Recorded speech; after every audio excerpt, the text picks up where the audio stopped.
Welcome to the Ellevate podcast, conversations with women changing the face of business. And now your hosts, Kristy, Wallace, and Maricella, Herrera. Hello and welcome to the Ellevate podcast. This is your host, Kristy Wallace, with my co-host, Maricella Herrera. How you doing, Maricella? How's your summer going? It's going. It's so hot.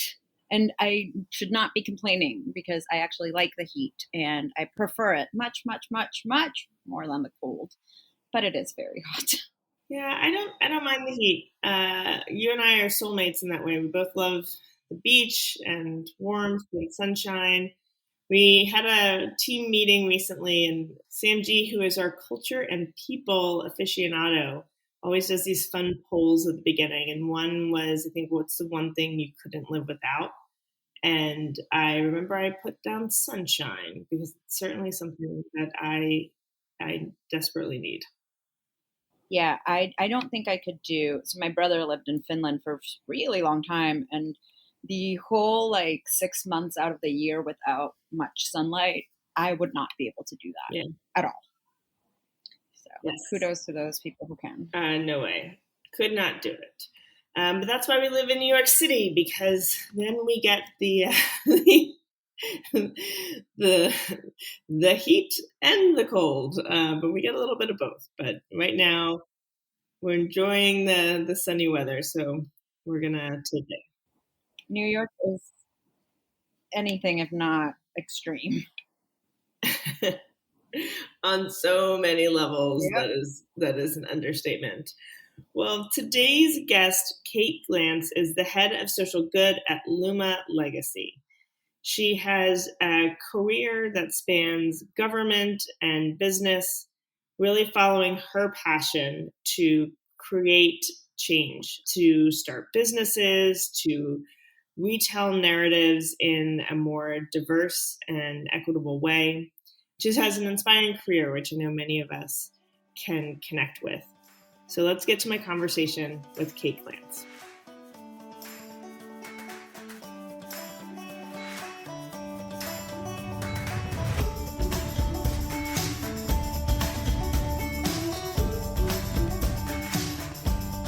Kate, thank you so much for joining us today on the Ellevate podcast. Thank you for having me.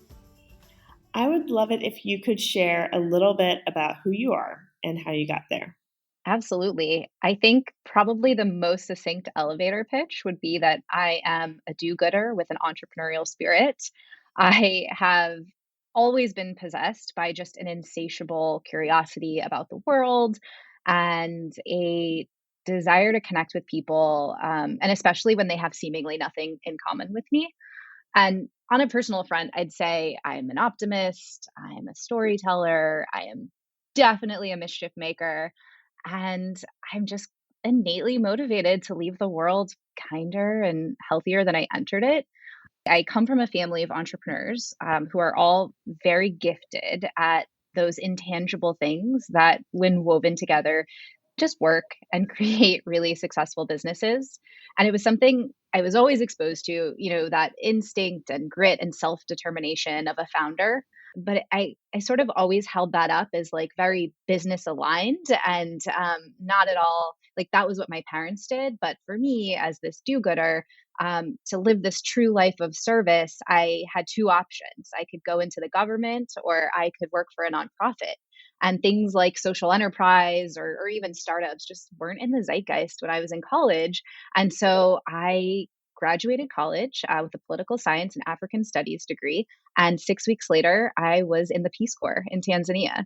And it was an incredibly formative experience, really like the lean startup in a lot of ways. But when I finished my service, I got right on that ladder and I started what I thought would be really a lifelong career in government. I had really amazing opportunities at the Centers for Disease Control and the State Department.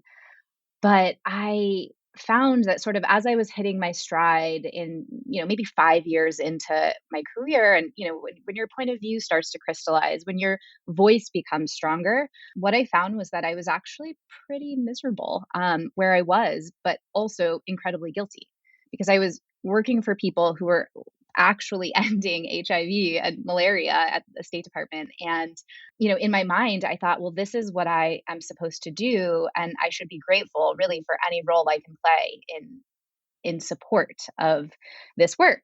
But what I was starting to realize, I think, at that time was that the work didn't leverage the best of me. And frankly, at 25 or 26, I didn't even know what the best of me was. I just knew that something was off and that I wasn't illuminated in the way that I had been when I had dreamed about my career when I was younger. And so I left in pursuit of answers. And that's when everything changed. And essentially, I Googled how to start a startup because I thought, I'd had this idea I'd been tinkering with for 5 years, but didn't know the first thing about tech, about business, about whatever. So I Googled really how to start a startup, and I dove in and, brick by brick and line of code by line of code, I figured it out and built a beautiful company. It was a charitable wedding registry. I got to punch so far above my weight. I was so out of my comfort zone, but really looking back on sort of that like resilience and grit that I had absorbed by osmosis from my family and never valued at the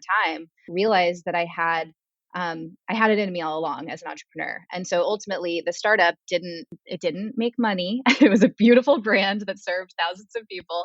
And I'm more than happy to talk about how important failure is. But to finish the how I got to where I am today, essentially I had to take a real hard look at like, was making this startup work tied to my ego or really tied to my purpose? And, I think like the startup or the job or the whatever activity it is always just a vessel or a catalyst to be working towards a kind of higher purpose. And so that gave me the solace and the comfort to move on from it. And from there, I found myself in tech in a marketing role. And I sort of looked around and thought, how can I kind of bend this to my social impact, purpose-driven desires? I happen to be at Lyft, which hopefully we all know is a pretty mission-driven company.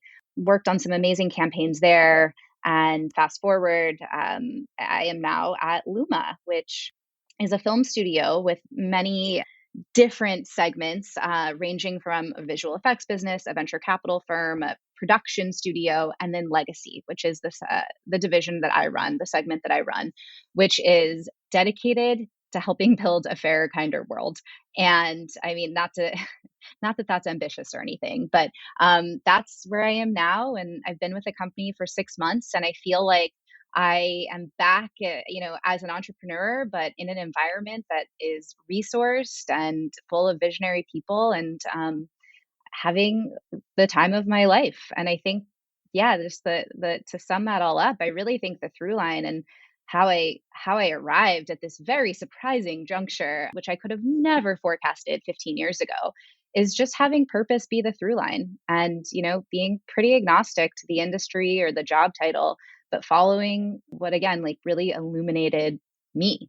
I love, Kate, that you started initially your story talking not so much about, the titles or the companies, but about what you stand for, and about this, optimism and do good. And, I actually was having a conversation earlier today with my squad, which is an Ellevate, peer mentoring group. And we were having a similar conversation, which is, how do you define your success? And traditionally it's around, your title and your career progression. But when you start with your purpose or your legacy or, what you stand for and what you're about, it really reframes everything. And it becomes much deeper about, the person leading the charge versus, the title or the company. So I just wanted to acknowledge, I love that that's how you started. But my question to you then is, how did you land on your purpose and what you were here to do? We, especially after this past year, so many of us are kind of questioning our purpose and how to even identify what that might be. And I know you said you struggled with that along the way. So do you have any takeaways or learnings that you could share with our listeners? Yeah, that's such a great question because I think purpose for a lot of people, but certainly not for everyone, can be innate where it's like actually very hard to be like, why do I think this? like, why is my why? And I think for me, it's a combination of just that sort of unrelenting curiosity about people and this desire to live in joy. And I think that I I really am just so grateful to be here. And like there, I know that's kind of a naive thing to say, but there's no manual, there's no rubric to life. And so, I think it's on all of us to decide what makes sense for us. And so, in terms of identifying your purpose, it like what compels you. And what I think is really important is that you don't have to be a doctor or a lawyer or a scientist or a super technical person to live your purpose. And that's what tripped me up for a long time with the whole paradigm of like, oh, I have to be in government or I have to work for a nonprofit. Your purpose can come to life anywhere. And it wasn't until I started embracing like the fact that I wasn't a technical person, the fact that I love setting that, proverbial table in a way that brings people together and produces results that couldn't happen if just one person was sitting there or if just I was sitting there. And I've really leaned into that as like my purpose is to bring people together and amplify voices and bring joy to the world, I guess. And so I think it's giving yourself the permission to just feel that your purpose is enough and that it doesn't have to be world changing. It could be community focused, it could be a family focused, but we need it all. You mentioned the story about founding Heartfully and how there was maybe some failure or some red lack of cash flow positive or whatever the scenario was. And clearly that organization came out of, your purpose. It's a wedding registry tied to charities and doing good. And when that company failed, maybe I'm making an assumption here, so please correct me if I'm wrong. Did that shake your purpose? Did you feel that maybe, did you question, that purpose when it didn't quite work out the way you thought it would? I would say it was actually the opposite. It reinforced my purpose because, the startup, like I mentioned, wasn't the end all be all. Like that wasn't the thing that needed to change the world, but it was such a critical data point in my own growth and my development in sort of testing what resonated and what didn't, and with my customers. And I think it's really only failure if you walk away. But when your purpose is clear and sort of transcends any singular thing, then it feels really good to learn. Because if I were to have been successful on my very first venture, then it could have been luck, the way the wind blew. It's so much harder to know why you succeeded than why you failed. And I sort of knew that as the stakes got bigger, as my career progressed, as maybe the companies I found get just sort of higher stakes, to have that data set of what went wrong and why, and to be really honest about it was a real gift. So I think, by no means, I think I felt all of the things you feel when you fail as sort of a driven person, a person driven towards achievement. I felt, I can't actually say I felt like a failure, but I felt very sad. It was like mourning an appendage, honestly. Yeah, I can completely understand that. And so now in your last two roles at Lyft and then now at Luma, you are in a role with this title of social impact. What does social impact mean to you? And then how is it taking shape at Luma Pictures? That's a great question. I think social impact means creating, and I think it's missing the word positive social impact, because a lot of things can have impact on our society, but that's sort of just become the industry term for it. But I think when I look at the word social, I do extrapolate it out to societal. The societal impact is probably more apt. And I think what drew me to this role and to pivot into entertainment is that arts and culture are really the most effective and scalable ways to shape cultural narratives and drive lasting change. And so that's exactly what we're doing. I mean, our North Star is to use art and culture and technology to create and scale cultural narratives with the goal of fostering more empathy and tolerance, and then ultimately driving towards more civic participation. Because I think, it's important, it's critical to create these narratives and to reach people and inspire them and focus on hearts and minds, of course. But if we're not nudging people towards calls to action and ultimately civic participation, and I don't mean just voting, but all sort of espousing all civic values, really, then it's just as likely you'll be inspired by something and go into the kitchen and make a sandwich and forget about it. So what we're trying to do is really figure out how to build the right sort of campaigns and initiatives, and really across all mediums. We're pretty agnostic actually to how this comes to life, but with the goal of inspiring and then catalyzing action. And we are just beginning the first real issue. And I should note, we're really focused on root causes. So less of the symptoms and discrete issues, but really looking at what's driving division in society. I think we're experiencing a true crisis of unity in our communities. And we think that flipping the script on intolerance and apathy are really powerful ways to sort of temper polarization and these revitalized prejudices that are pervasive across our country. And so when you flip, apathy and intolerance, it looks like empathy and participation. Can you go in deeper on some of the tactical ways that you are creating change? And I ask this because I know many of our listeners work within organizations or own their own companies and want to do more and want to have that positive social impact, but don't really know where to get started. And to do something that will feel like it's creating change, no matter how small. Absolutely. I think some of the companies that do it best are ones that leverage their assets, that leverage what they already are the best at.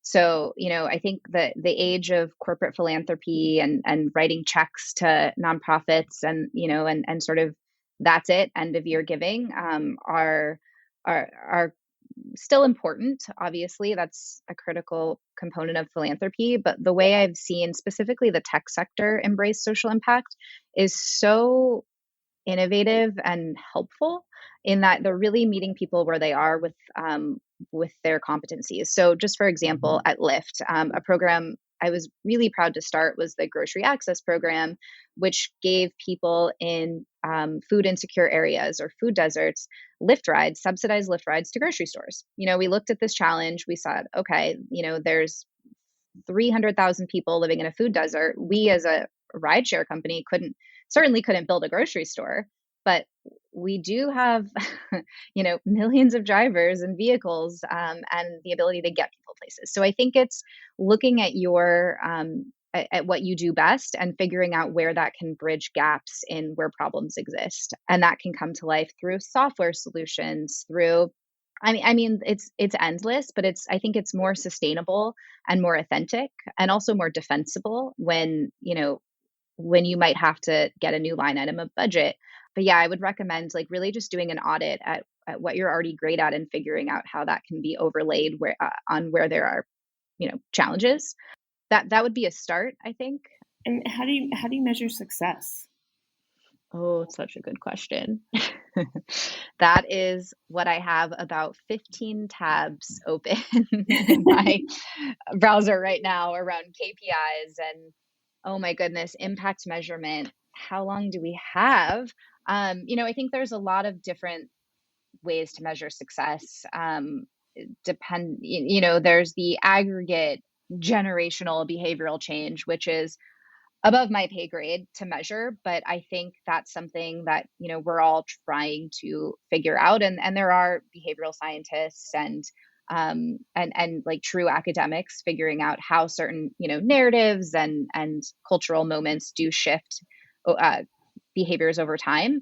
But that's ambitious, that's generational. So to not be so overwhelmed, I think there are other ways in almost real time to measure success. And I would say, look inside of your company and then also outside. So inside, how is the work you're doing making your, employees feel? Are you retaining more people? Are you attracting talent? Are people taking more action because of the programs you've built? Like what does success look like within the walls of your company? And then externally, let's use a digital campaign, for example, where you're posting content and trying to figure out if it resonated. I think you can very fairly argue that a like or a retweet or something can be virtue signaling. But at the end of the day, it's a means to seeing what resonates. And so if someone shares something, that's an indicator to you that that content or that PSA or whatever resonated. And to that demographic or to that, person, that was effective. And so I look at sort of social media outputs as just a barometer of what to start, stop, continue. I would never assess a campaign and say that got 1,000 likes, so we definitely changed, hearts and minds here. But I do think that they're good signals towards what messaging resonates and what approaches resonate, so that as you continue to grow your campaigns or your projects or whatever it is, your company is beyond that distinct ad or campaign, you're just learning a lot. But it's really hard. And then in terms of impact measurement of programs, I think, that's on the output level, how many people were impacted, how many people participated, these are pretty basic things, but the real goal is always outcomes. Like, so let's say if you got someone to the grocery store, in this Lyft example, then what is the long-term effect on their health? Because they had a ride, are they buying, out of a food desert? Are they buying more fruits and veggies? How did that help prevent chronic disease? I think you can continue extrapolating out forever, but start with the data you have and go from there. What are you most excited about right now at Luma? Oh my goodness, all of it. Our first campaign is going into production very soon, and it's something that makes my heart just swell. I can't wait to see this work come to life, and I can't wait to see how people receive it. And I think we're really looking at what we're doing this year, at least for the next year, as a laboratory of sorts.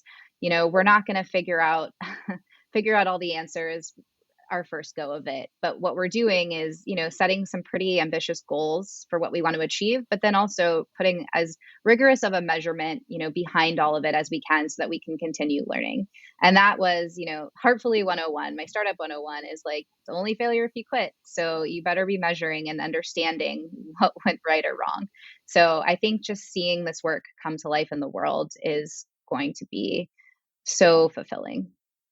That is really exciting. And, we've mentioned earlier on in our conversation the path you took to get here. If it was the Peace Corps, starting your own company, working at Lyft or the Chamber of Commerce, and everything in between. I mean, you've really kind of hit on a whole spectrum of different industries and roles. How do you think that is setting you up for success now? I think I've learned really just so many important things from each of these different parts of industry and society. I mean, at the end of the day, you strip away the four walls of our office or what our titles are, and we're all just people shuffling through a complicated world.